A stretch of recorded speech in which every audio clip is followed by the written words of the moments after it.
தமிழக சட்டப்பேரவையில் காலியாக உள்ள 22 தொகுதிகளுக்கும் இடைத்தேர்தல் நடக்க உள்ளதால் அதிமுக ஆட்சியை தக்க வைத்துக் கொள்ள குறைந்தபட்சம் 4 தொகுதிகளில் வெற்றி பெற்றாக வேண்டிய நிலைமை ஏற்பட்டுள்ளது. அதுவும் அதிமுக அதிருப்தி எம்எல்ஏக்கள் 3 பேர் மற்றும் இரட்டை இலை சின்னத்தில் வெற்றி பெற்ற 3 கூட்டணி கட்சியினரின் ஆதரவை பெற்றாக வேண்டிய நிலை ஏற்பட்டிருக்கிறது. தமிழக சட்டப்பேரவையில் மொத்தமுள்ள 234 தொகுதிகளில் தற்போது 22 தொகுதிகள் காலியாக உள்ளன. இதன் காரணமாக தற்போதுள்ள 212 எம்எல்ஏக்களில் பாதி அளவான 106 உறுப்பினர்களுக்கு மேற்பட்டோரின் ஆதரவோடு அதிமுக ஆட்சி நடைபெற்று வருகிறது. தற்போதைய நிலையில் சபாநாயகரை சேர்க்காமல் அதிமுகவின் உறுப்பினர்கள் பலம் 113ஆக உள்ளது.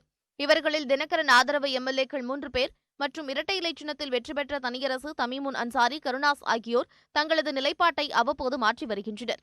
இந்த 6 பேரை கணக்கில் கொள்ளாமல் பார்த்தால் அதிமுகவின் பலம் 107ஆக உள்ளது.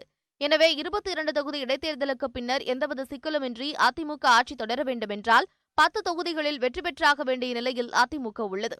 எனினும் 4 தொகுதிகளில் வென்றால் அதிமுகவில் உள்ள அதிருப்தியாளர்களை சரிகட்டி ஆட்சியை தொடர முடியும். அதே நேரத்தில் அதிக தொகுதிகளில் வெற்றி பெற்றால் திமுக ஆட்சி அமைப்பதற்கான வாய்ப்புகள் உள்ளன. தற்போது திமுகவில் 88 உறுப்பினர்களும், காங்கிரஸில் 8 உறுப்பினர்களும், இந்திய யூனியன் முஸ்லீம் லீக் கட்சியில் ஒருவரும் என திமுக கூட்டணியின் பலம் 97ஆக உள்ளது. இது தவிர சுயேட்சையாக தினகரன் உள்ளார்.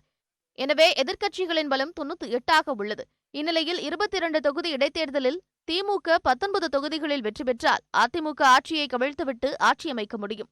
இதனால் மே 23ஆம் தேதி 22 தொகுதிகளின் முடிவுகள் வெளியாகும் போது தமிழகத்தில் அதிமுக ஆட்சி தொடருமா அல்லது ஆட்சி மாற்றம் நிகழுமா என்பது தெரிந்துவிடும்.